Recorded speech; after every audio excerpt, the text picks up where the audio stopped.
Shalom, selamat siang Bapak Ibu, Saudara-saudara yang dikasihi Tuhan dimanapun Anda berada.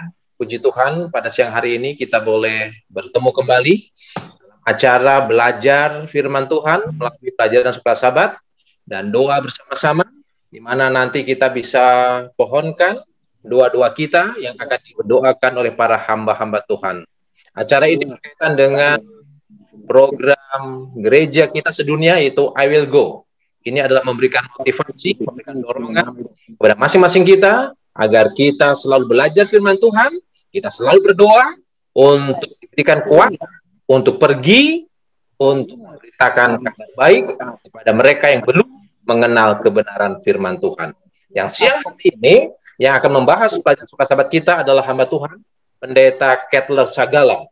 Beliau adalah Direktur Suka Sabat di Conference DKI Jakarta dan sekitarnya. Baik, sebelum kita masuk ke pembahasan pelajaran Suka Sabat kita akan berdoa terlebih dahulu.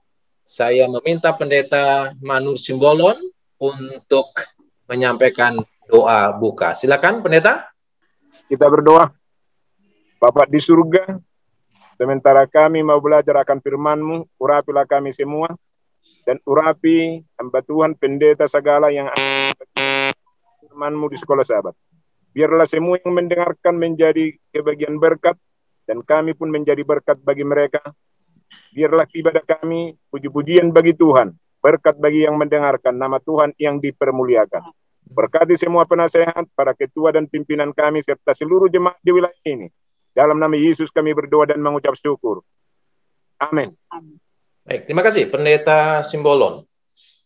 Sebelum kita masuk di pembahasan pelajaran Suka Sabat kita, ya, yaitu di hari Rabu tentang pada pohon itu, kita akan dengarkan sebuah lagu pujian yang akan diputar. Hari jiwa satu, hari jiwa satu. Oh, tolonglah aku, Tuhan, tarik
Baik, puji Tuhan. Terima kasih untuk lagu yang begitu indah, di mana kita diingatkan melalui lagu ini bahwa kita punya tugas kewajiban untuk membawa satu jiwa kepada Yesus Kristus.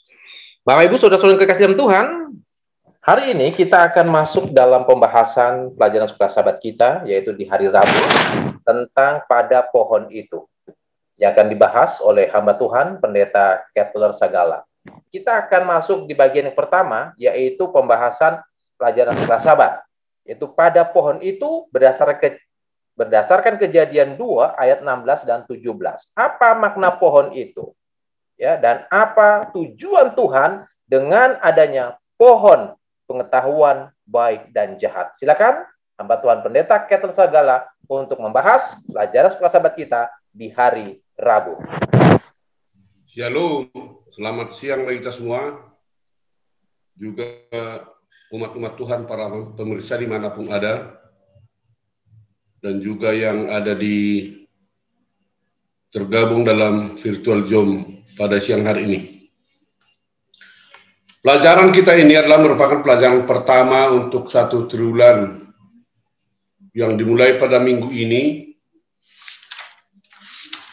Tentu kita akan selalu bertitik tolak kepada judul yang telah diberikan oleh penulis, apa yang telah terjadi.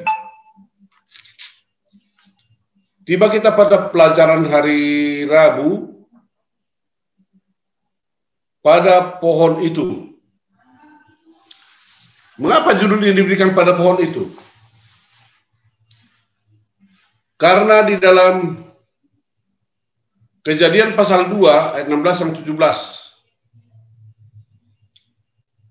itu adalah merupakan puncak pernyataan Allah terhadap manusia setelah penciptaan. Setelah Allah menciptakan segala sesuatu,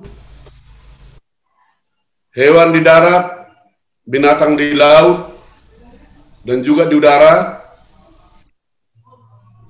Allah menjadikan manusia.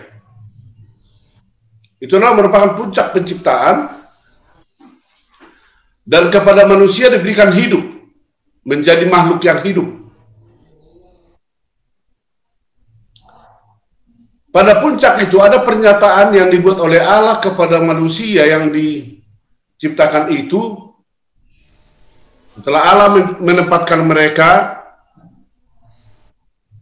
Allah memberikan suatu pernyataan. Semua pohon dalam taman ini boleh kamu makan buahnya dengan bebas. Tetapi pohon pengetahuan tentang yang baik dan yang jahat itu, janganlah kamu makan buahnya. Sebab pada hari engkau memakannya, pastilah engkau mati. Ini pernyataan Allah merupakan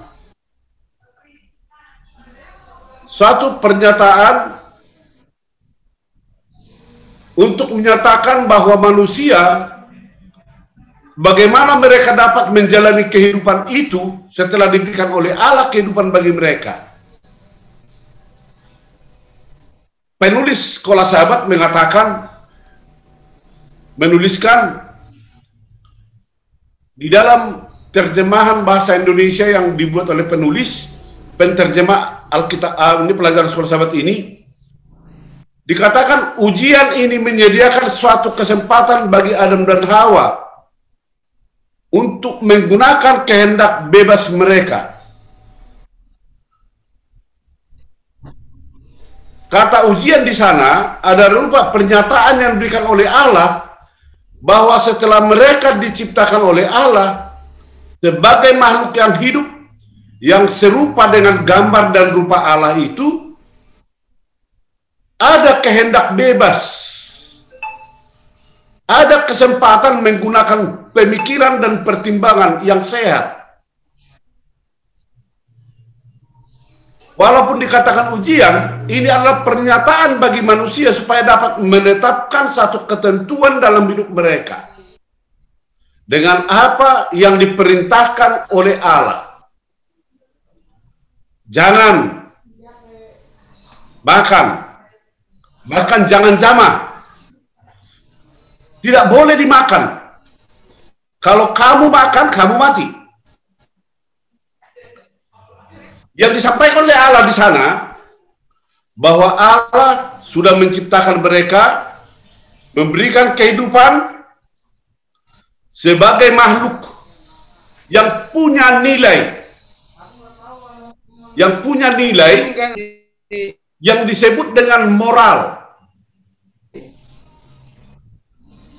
Itu bebas. Nilai itu akan terlihat di dalam diri Hawa dan Adam atau manusia itu jika terlihat di dalam penggunaan pertimbangan akal mereka, cara berpikir mereka yang bebas itu. Itulah pernyataan, jangan kamu makan. Tetapi segala sesuatu yang mengawali pasal ini telah membuka jalan dan klimaks di dalam Kejadian pasal 2, 16 dan 17. Itu klimaks penciptaan dengan proses yang sudah berakhir. Seharusnya proses penciptaan sudah berakhir, tinggal hanya menjalani kehidupan. Tapi manakala gambar dan rupa Allah itu diberikan kepada manusia, merupakan nilai yang harus dipertahankan, pertanda moral yang mengikat hubungan manusia dengan Allah. Masa depan manusia hanya ditentukan dengan penentuan, penggunaan cara berpikir, mengambil keputusannya, menentukan mendengarkan suara Allah atau tidak. Hanya satu perintah ilahi yang harus diingat. Jangan. Dengan kata itu sebenarnya, walaupun ada kebebasan berpikir bagi manusia, memiliki batasan-batasan. Batasan itulah yang menentukan value, nilai kehidupan manusia. Nilai moral manusia. Meminta Adam dan Hawa untuk menuruti kehendaknya. Ada maksud Allah di sana untuk menjelaskan kepada Adam dan Hawa bahwa mereka hidup, mereka yang menciptakan mereka adalah Allah. Mereka tidak serta-merta jadi terbentuk sendiri. Makanya Allah memberikan perintah itu supaya manusia menuruti kehendak Allah. Yang berikut, itu juga menunjukkan dengan kesetiaan penurutan daripada Adam dan Hawa menunjukkan bahwa relasi hubungan di antara Allah dengan manusia tetap terjaga, tetap ada. Dengan terjalinnya hubungan yang erat selalu, itulah menunjukkan bahwa gambar dan rupa Allah itu tetap berada di dalam diri manusia. Jadi nilai yang harus dipertahankan dalam diri Adam dan Hawa sebenarnya adalah gambar dan rupa Allah itu yang kita sudah pelajari pada hari Senin yang lalu. Itu yang harus dipertahankan. Bagaimana? Itulah nilai. Nilai di dalam diri Adam dan Hawa adalah sebenarnya manakala gambar dan rupa Allah itu tetap melekat di dalam kehidupan mereka yang merupakan karakter dan tabiat mereka. Karakter dan tabiat menurut itu menentukan bahwa mereka mempunyai nilai yang tinggi, yang sama, nilai yang mulia di hadapan Allah. Jadi ujian dan yang diberikan oleh Allah kepada Adam dan Hawa adalah dikatakan pernyataan permintaan untuk kesetiaan Adam dan Hawa. Dengan batasan-batasan untuk menggunakan cara berpikir dan pilihan mereka di dalam kehidupan. Inilah rangkaian pelajaran kita pada Rabu ini yang dapat membekali kita. Tetapi ada poin-poin penting yang disampaikan oleh Allah melalui pelajaran ini. Poin yang pertama adalah di dalam perintah Allah yang diberikan kepada manusia supaya jangan memakan buah pohon yang ada di tengah taman itu, menunjukkan kepada manusia ada nilai moral dalam kehidupan. Yang kedua, Allah sebagai pencipta menunjukkan bahwa dialah yang menciptakan manusia dan memberikan kehidupan bagi manusia. Yang ketiga, Allah mau supaya manusia itu mendengarkan Dia, mendengar Allah. Yang keempat, Allah mau supaya manusia merasakan, memerlukan Allah itu dalam kehadiran Allah itu dalam hidup mereka. Yang kelima, Allah mau supaya manusia itu mencari Dia. Yang keenam, Allah mau menyatakan bahwa Dialah yang menciptakan kita. Dan yang terakhir, Allah mengajarkan bahwa hidup manusia harus bergantung kepada hubungan dengan Allah itu, karena hidup kita itu sebenarnya bergantung hanya kepada Allah. Demikian yang dapat saya sampaikan pada siang hari ini. Semoga dapat membuka wawasan kita, wawasan berpikir kita. Kalau ada hal-hal yang perlu diperdalam dan kita diskusikan, saya serahkan kepada co-host untuk memimpinnya.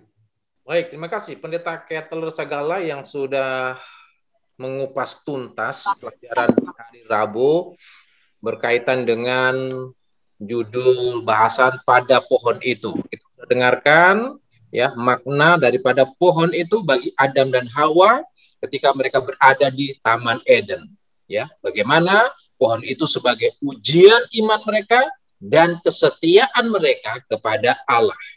Selamat malam, selamat bertemu pada acara ibadah malam waktu Amerika bagi Jemaat Fisdak, tapi kita tentunya bersyukur karena banyak dari antara Anda juga yang sudah bergabung bersama-sama di acara ibadah kita baik melalui Zoom dan juga melalui live stream. Saya ingin mengucapkan selamat bergabung.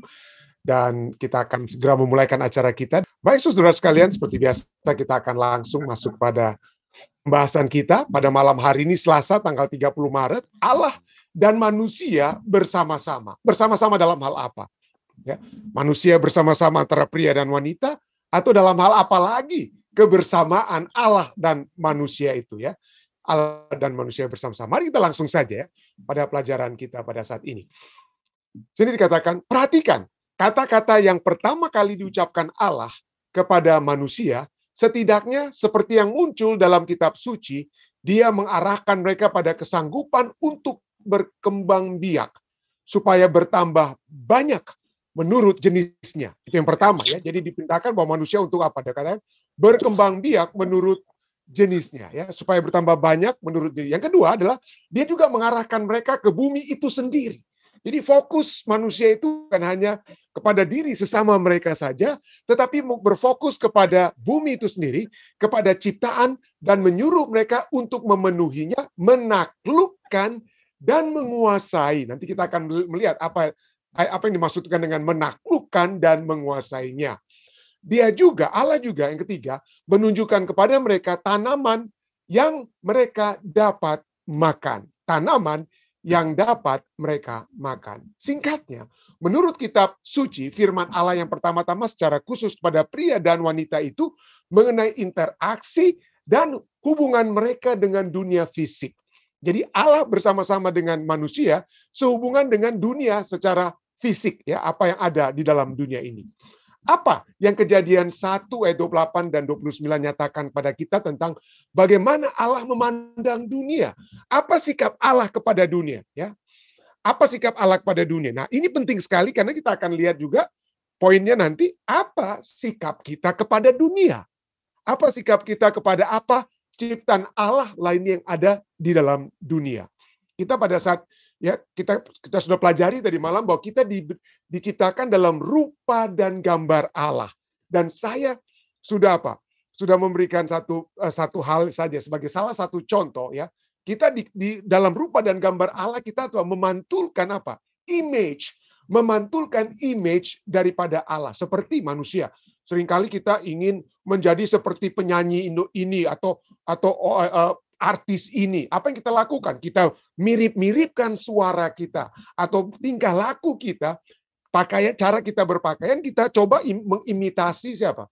Mengimitasi orang yang kita sukai tersebut. Nah, dalam rupa dan gambar Allah juga berarti kita mencoba mengimitasi Allah, melakukan apa yang Allah lakukan dan menurut apa yang Allah firmankan, ya. Itulah dalam rupa dan gambar Allah. Nah, poinnya adalah sekarang tadi malam sudah berbicara tentang hubungan antara suami dan istri atau wanita dan pria atau sesama manusia. Ya, kita tidak berkata-kata seperti manusia yang saat ini berkata-kata kepada satu dengan lain yang saling menyakiti.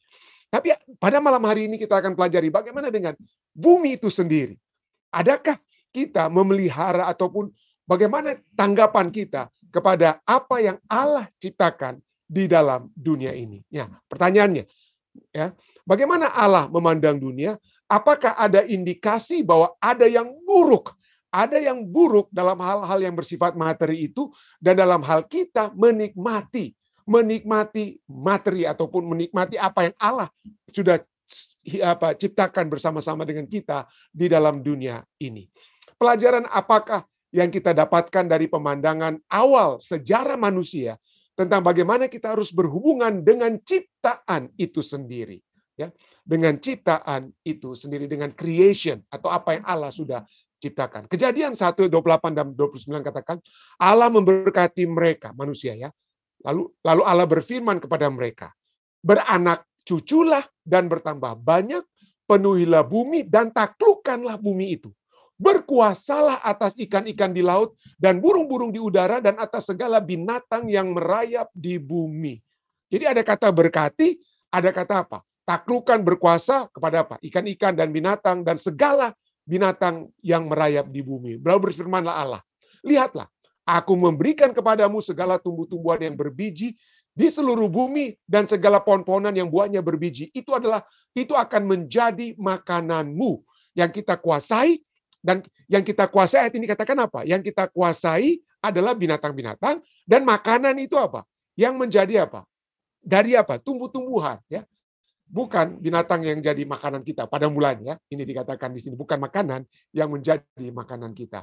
Juga dengan kata-kata ini, Allah mengambil langkah pertama terhadap hubungan dengan manusia.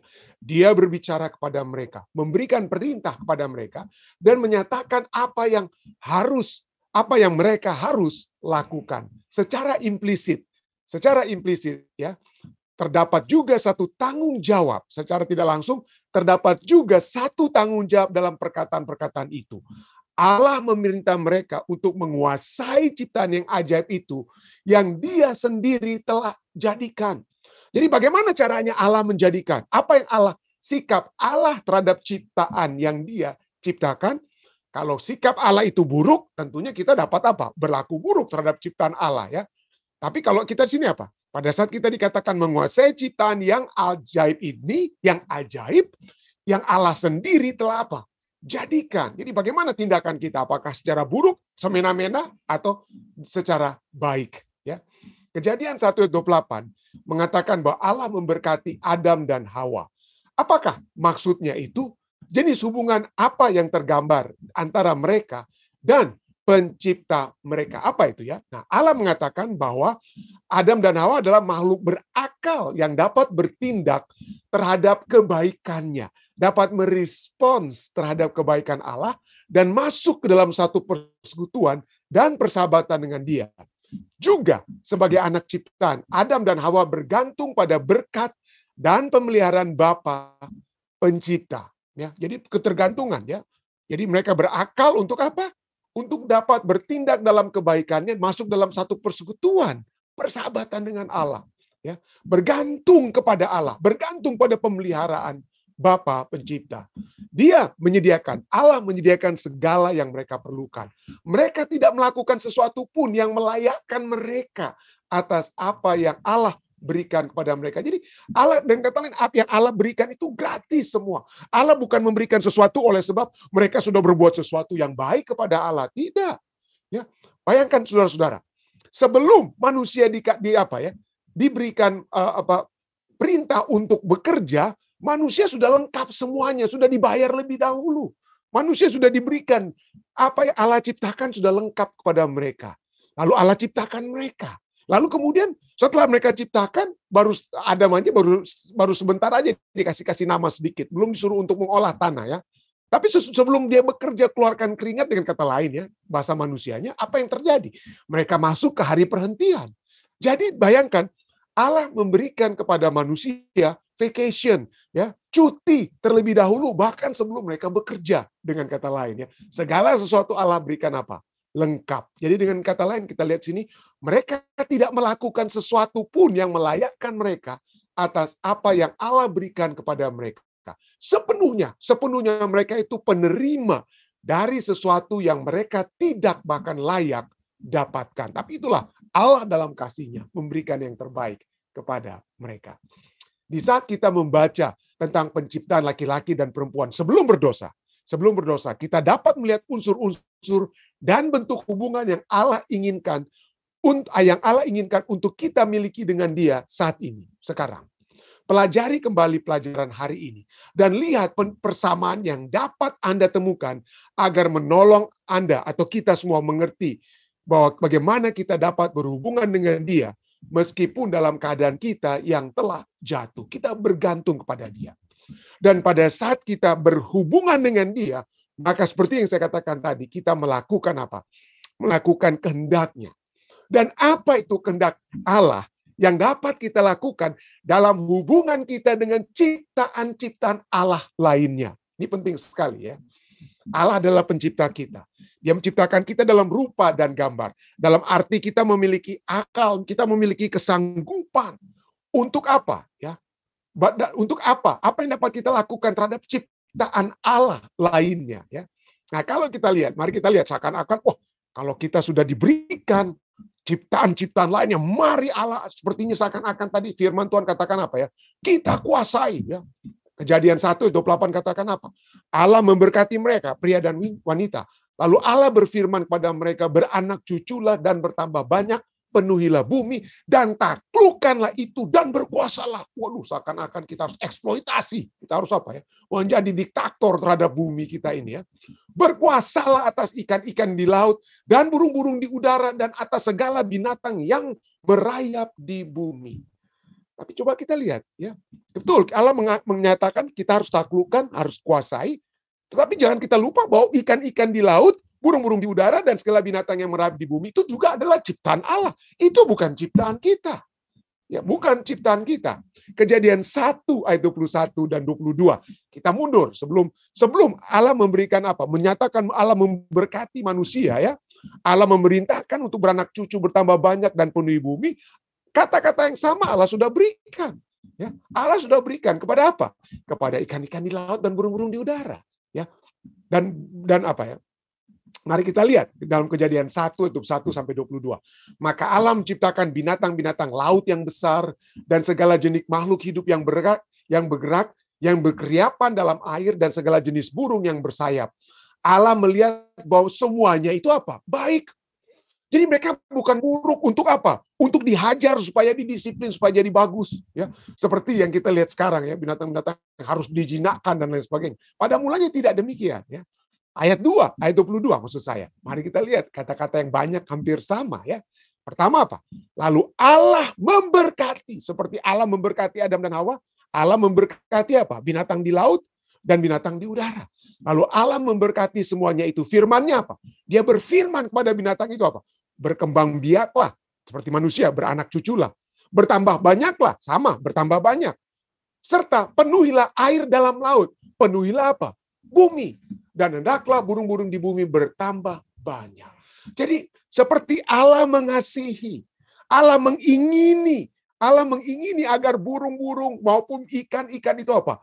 Dapat hidup dalam satu loving relationship dengan Allah yang memberkatinya. Demikian juga dengan apa?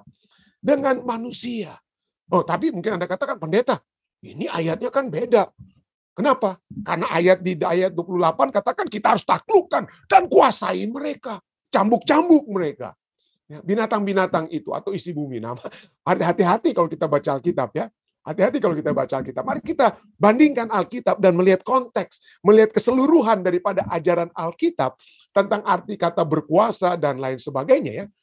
Ya di sini kita lihat ya, berfirmanlah Allah, baiklah kita menjadikan manusia menurut gambar dan rupa kita, supaya mereka berkuasa atas ikan-ikan di laut dan burung-burung di udara dan atas ternak dan atas seluruh bumi. Artinya apa isinya? Apa yang ada dalam seluruh bumi itu termasuk apa? Binatang dan pohon ya.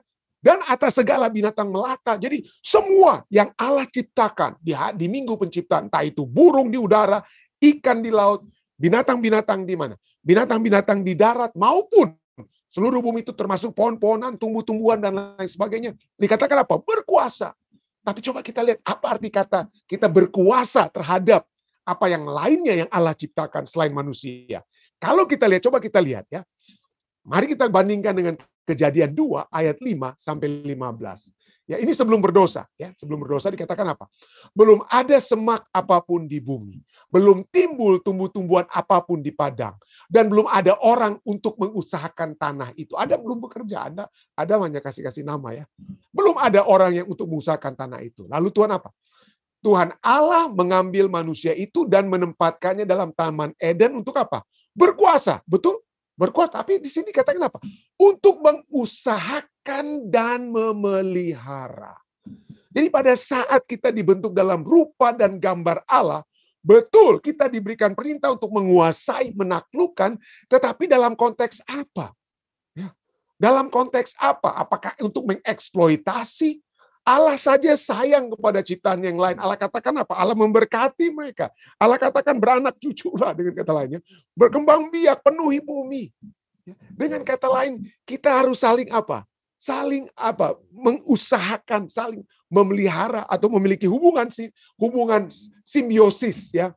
Hubungan mutual benefit yang dapat kita peroleh dengan ciptaan Allah lainnya. In loving relationship, dalam satu hubungan kasih dengan ciptaan kita, bukan mengeksploitasi ya. Nanti kita akan lihat ya. Nanti kita akan lihat bagaimana itu bukan hanya kasih Allah itu ya, sebelum penciptaan itu di minggu penciptaan atau sebelum dosa maksud saya. Sebelum dosa Allah ingin agar kita memiliki satu hubungan yang loving relationship. Kenapa? Nah, kita lihat sini ya. Pada saat Allah memberikan berkat kepada manusia, berkat itu juga dapat diextend kepada binatang dan apa? Tumbuh-tumbuhan. Ya. Misalnya berkat Sabat.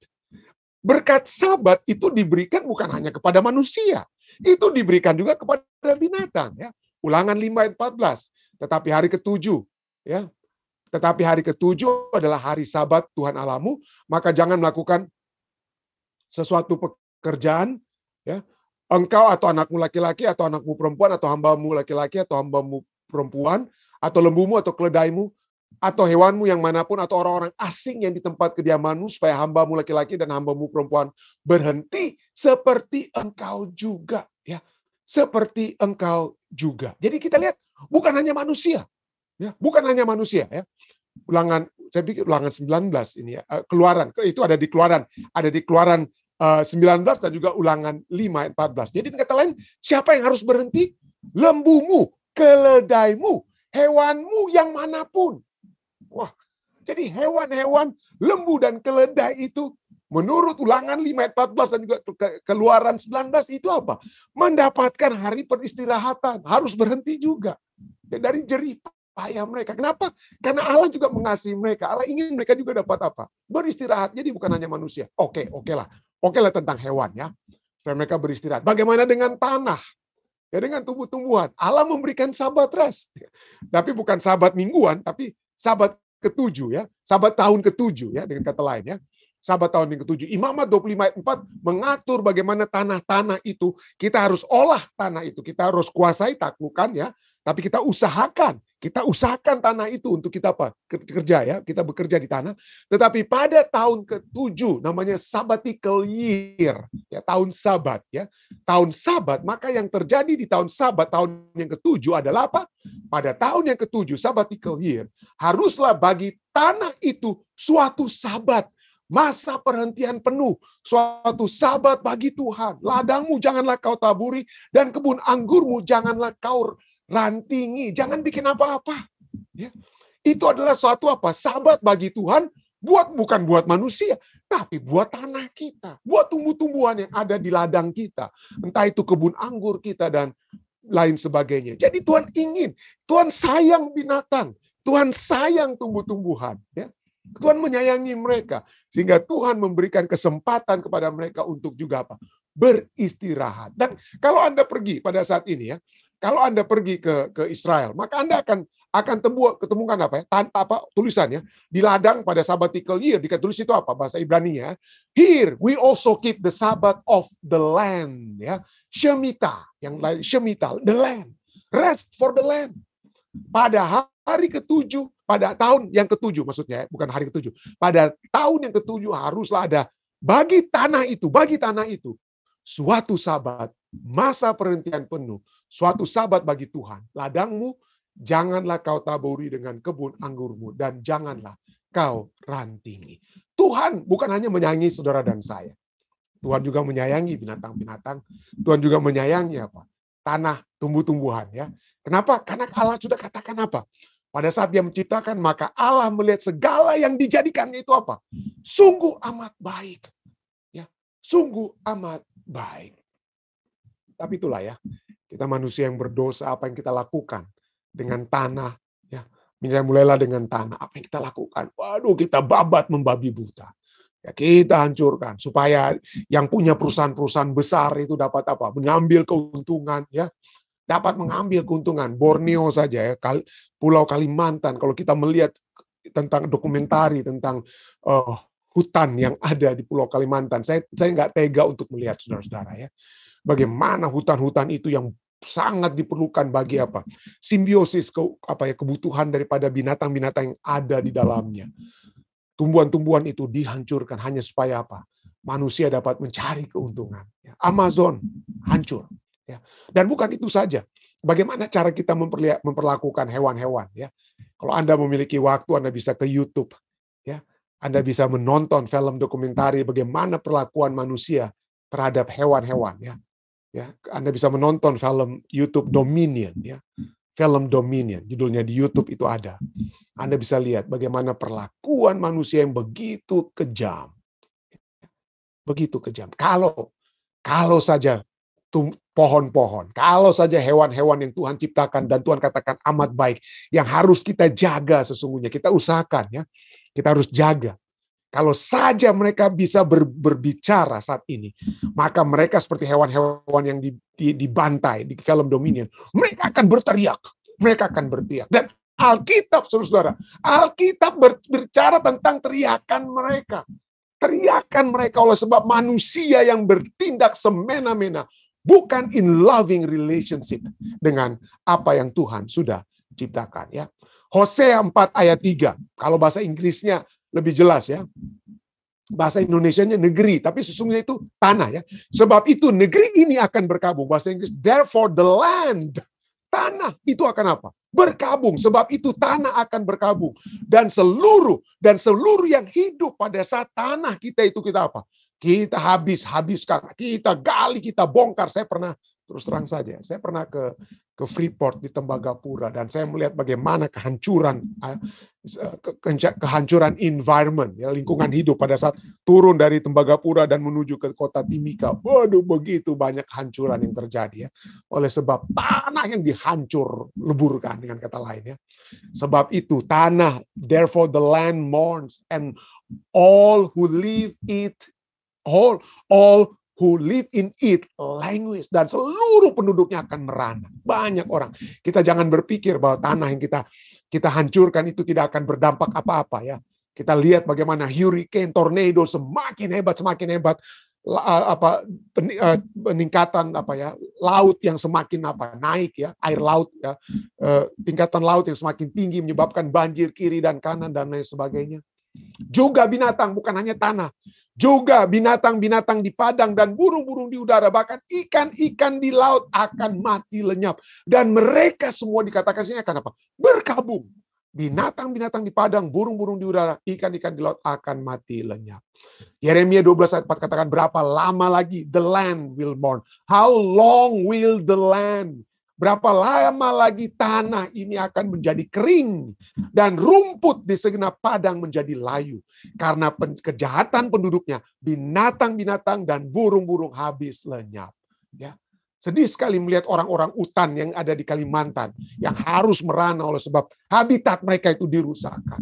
Ya, mereka hanya bisa hidup pada saat pohon-pohon tinggi, bukan pada saat adanya pohon-pohon palem, saudara-saudara. Tapi itu yang terjadi. Kejahatan penduduknya, binatang-binatang dan burung-burung dikatakan apa? Habis lenyap. Bumi berkabung dan layu. Katakan ya, Yesaya 24 ayat 4 sampai 6. Bumi berkabung dan layu. Ya, dunia merana dan layu, langit dan bumi merana bersama. Bumi cemar karena penduduknya, sebab mereka melanggar undang-undang. Sebab itu, sumpah serapah ya. Therefore a curse, bukan apa ya? Kutukan. Sebab itu kutukan akan memakan bumi. Kutukan akan memakan bumi dan penduduknya akan mendapat hukuman. Ya. Sebab itu penduduk bumi akan hangus lenyap, dengan kata lain menderita. Ya. Pada saat binatang-binatang yang tidak dapat lagi berada di habitat mereka, sekarang mereka masuk dalam kehidupan bersama-sama dengan manusia. Maka tidak heran virus-virus dari kelelawar itu bisa masuk saat ini ke dalam tubuh manusia, dengan kata lain ya.